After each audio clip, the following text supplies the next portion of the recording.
Student, रसायन विज्ञान की इस क्लास में आपका स्वागत है। स्टूडेंट, आज हम रसायन विज्ञान के जिस टॉपिक के बारे में बात करने वाले हैं उसका नाम है मूलानुपाती सूत्र। तो आज हम मूलानुपाती सूत्र के बारे में थोड़ा विस्तारित रूप से पढ़ने का प्रयास करेंगे। मूलानुपाती सूत्र स्टूडेंट, इसकी डेफिनेशन की यदि हम बात करें तो वो कुछ इस प्रकार होगी कि किसी भी यौगिक में उसके परमाणु की सरलतम पूर्णांक संख्या अनुपात में प्रदर्शित करने वाला जो सूत्र है वो मूलानुपाती सूत्र कहलाता है। तो हम लिखते हैं कि किसी यौगिक में परमाणु की सरलतम पूर्णांक संख्या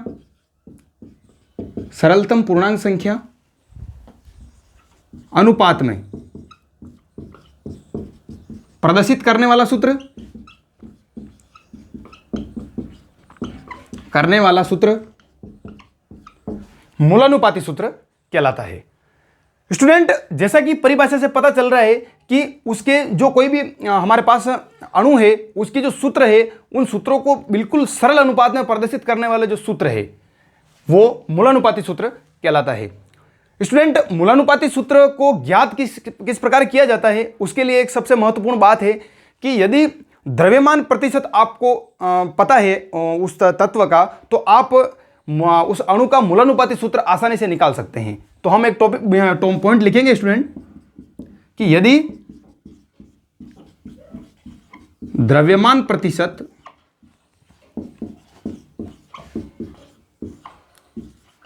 ज्ञात हो तो मूलानुपाती सूत्र आसानी से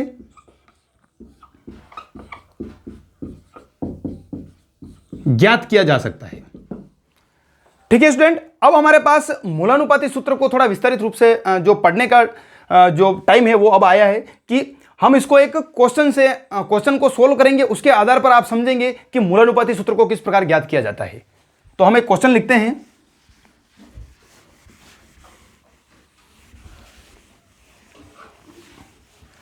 स्टूडेंट, हमारे पास एक क्वेश्चन है जिसमें बताया गया है कि किसी यौगिक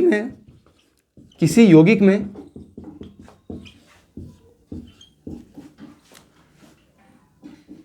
द्रव्यमान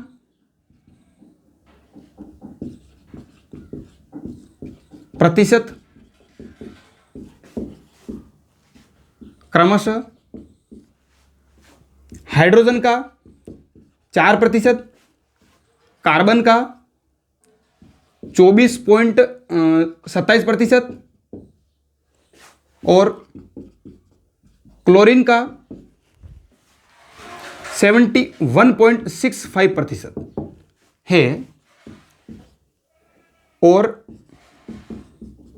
उसका मोलर द्रव्यमान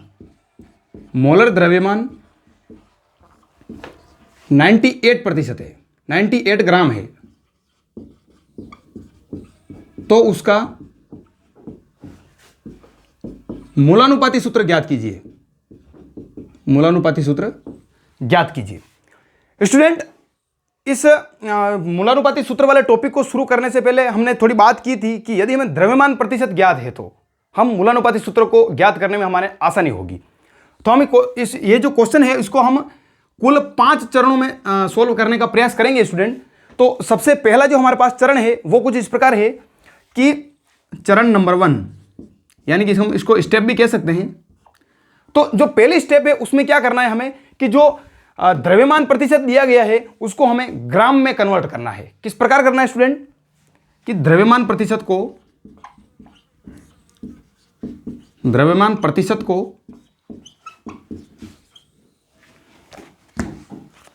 ग्राम में बदलना। हमें स्टूडेंट 100 ग्राम को हमें आधार मानना है, यानी कि बेस हमने 100 ग्राम माना है।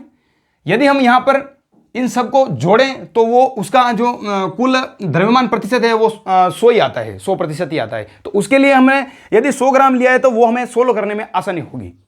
तो हमारे पास क्या है कि 100 ग्राम हमने बेस माना, तो उसमें जितने प्रतिशत जो इनका द्रव्यमान प्रतिशत है उतना ही ये ग्राम में होगा। तो हम लिखते हैं कि हाइड्रोजन का ग्राम में द्रव्यमान, कार्बन का, इसी प्रकार क्लोरीन का भी होगा। तो इसको हम सेम लिखेंगे 4 ग्राम 24.27 ग्राम और 71.65 ग्राम। अब हमें इस बात को समझना है कि हमने इसको जो द्रव्यमान प्रतिशत था उसको हमने ग्राम में कन्वर्ट किया। अब जो सेकंड स्टेप है उसमें क्या करना है स्टूडेंट हमको कि जो परमाणुओं की संख्या है या तत्वों की संख्या है उसको हमें मोलों की संख्या में परिवर्तित करना है। उसके लिए सबसे महत्वपूर्ण होगा कि द्रव्यमान प्रतिशत को ग्राम में बदलना जरूरी है, इसीलिए हमने इस स्टेप को पहले पूर्ण किया। अब हमारे पास है स्टेप नंबर 2, चरण 2, परमाणुओं या तत्वों की संख्या को मोलों की संख्या में परिवर्तित करना। मोलों की संख्या में परिवर्तित करना किस प्रकार करना है स्टूडेंट, ध्यान से समझिएगा। हम इसको थोड़ा यहां लिखते हैं कि अगर हम हाइड्रोजन की बात करें तो हाइड्रोजन के मोल इज इक्वल टू, अब हमें यहां देखना है कि हाइड्रोजन का जो ग्राम में भार कितना दिया गया है 4 ग्राम, तो हमें क्या करना है इसको 4 ग्राम यहां लिखना है।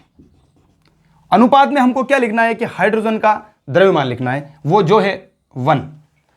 अब स्टूडेंट हमें क्या करना है, इसी प्रकार कार्बन के मोल इज इक्वल टू, हमें कार्बन कितना है 24.27% अपॉन 12 ग्राम कार्बन का द्रव्यमान होता है। इसी प्रकार हम क्लोरीन की बात करें तो क्लोरीन के मोल, और क्लोरीन का जो यहां पर दिया गया है जो ग्राम में भार वो है हमारे पास 71.65%। सॉरी स्टूडेंट, इसको ग्राम में ठीक रहेगा, ग्राम। और यदि हम क्लोरीन के द्रव्यमान की बात करें तो वो होगा 35.5 ग्राम। हमें कुछ नहीं करना है, इसको सोल्व करना है खाली। तो हम जब इसको सोल्व करते हैं तो इसके मान कुछ इस प्रकार प्राप्त होते हैं कि, और यहां पर हम हाइड्रोजन की यदि बात करें तो वो उसका निम्न प्रकार होगा 4 ग्राम 2.2 ग्राम 2.2 के आसपास इसका जो आंसर है वो लगभग आता है। अब हमें क्या करना है स्टूडेंट कि इसमें जो सबसे कम मान है, यानी कि इन तीनों मानों में से जो स्टेप नंबर 3 की मैं बात कर रहा हूं स्टूडेंट, इसको आप नोट कर लीजिएगा।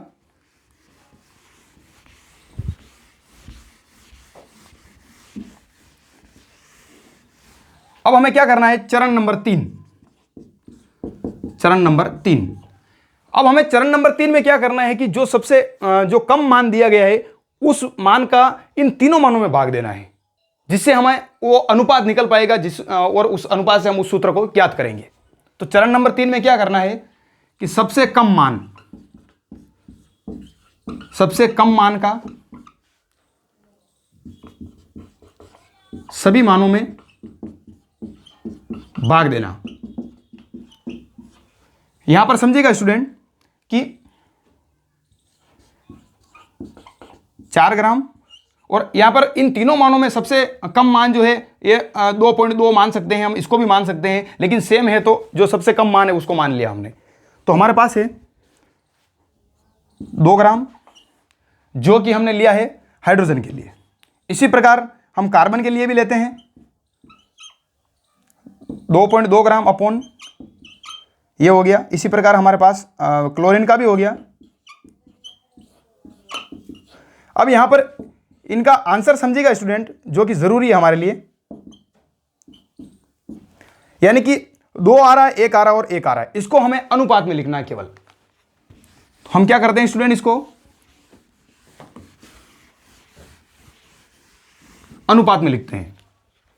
तो हमारे पास जो अनुपात आया वो आया है 2:1:1। ये हमारे पास इस मूलानुपाती सूत्र को ज्ञात करने से पहले का जो हमारे पास अनुपात प्राप्त हुआ है। अब हमें क्या है कि चरण नंबर 4 में ध्यान रखना है कि जो अनुपात आए हैं उस अनुपात के आधार पर क्वेश्चन में पूछे गए तत्वों को लिखना है। यहां पर हमें किस प्रकार लिखना है, देखिएगा स्टूडेंट कि हाइड्रोजन का अनुपात आया 2, तो हाइड्रोजन के परमाणु 2 है यहां पर, इस बात को ध्यान रखिए आप। तो हमें क्या लिखना है, चरण नंबर 4, और यहां पर लिखना है हाइड्रोजन 2 अनुपात कार्बन 1 अनुपात क्लोरीन 1। अब स्टूडेंट क्या करना हमको कि जो चरण नंबर 5 है वो हमारे लिए सबसे महत्वपूर्ण है। वो वही चरण डिसाइड करेगा कि मूलानुपाती सूत्र हमारा सही होगा या गलत होगा। अगर हमारी पहले वाली कैलकुलेशन गलत है तो हम मूलानुपाती सूत्र को ज्ञात नहीं कर पाएंगे। देखते हैं स्टूडेंट चरण नंबर 5, साथ में आप नोट करते रहिएगा। चरण 5 स्टूडेंट, चरण नंबर 5 में कुल 3 स्टेप है, जो कि चरण नंबर जो 4 था वहीं से शुरू होती है। कि स्टेप 1 में क्या करना है स्टूडेंट कि जो हमें सूत्र प्राप्त हुआ है चरण नंबर 4 में, उस सूत्र का सूत्र भार हमें निकालना है। क्या करना है स्टूडेंट, सूत्र भार निकालना, हमको सूत्र भार निकालना। अब सूत्र हमारे पास क्या था कि 2 हाइड्रोजन, कार्बन और क्लोरीन, इस प्रकार हमारे पास कोई सूत्र प्राप्त हुआ था। हाइड्रोजन के 2 परमाणु है तो 2 × 1 प्लस कार्बन की यदि हम बात करें तो एक ही है तो 12 ग्राम प्लस क्लोरीन का 35.5। अब हम इसको जोड़ते हैं लगभग, तो लगभग 48% यानी ग्राम के आसपास हमें इसका आंसर प्राप्त होता है। अब स्टेप नंबर 2 की हम यदि बात करें तो उसमें क्या करना है स्टूडेंट कि जो हमें सूत्र भार प्राप्त हुआ है उस सूत्र भार को भाग देना है किसके साथ में, मोलर द्रव्यमान के साथ में। यानी कि मोलर द्रव्यमान कितना है हमारे पास 98 ग्राम और 48 ग्राम ये हमें प्राप्त हुआ है। अब यहां पर हम यदि भाग देते हैं इसका तो हमारे पास लगभग इसका आंसर आता है 2, यानी कि n का मान। और स्टेप नंबर 3 में इसको सोल्व करते हुए आगे बढ़ना है कि n का मान यदि हमें 2 प्राप्त हुआ है तो जो n का मान जितनी बार जो प्राप्त हुआ है उसको हमें सूत्र से गुणा करना है। कैसे करना है कि हमारे पास है हाइड्रोजन 2 है तो हमें इसको जब हम 2 से गुणा करते हैं किस प्रकार, H2CCl × 2 यानी कि H4C2 और Cl2। इस प्रकार स्टूडेंट हमारे जो क्वेश्चन होगा जो पूछा गया था कि मूलानुपाती सूत्र क्या होगा, तो उसका मूलानुपाती सूत्र जो है वो H4C2 और Cl2 होगा। इसी प्रकार की रसायन विज्ञान की और क्लासें देखने के लिए हमारे चैनल को लाइक, सब्सक्राइब और शेयर जरूर करें। Thank you.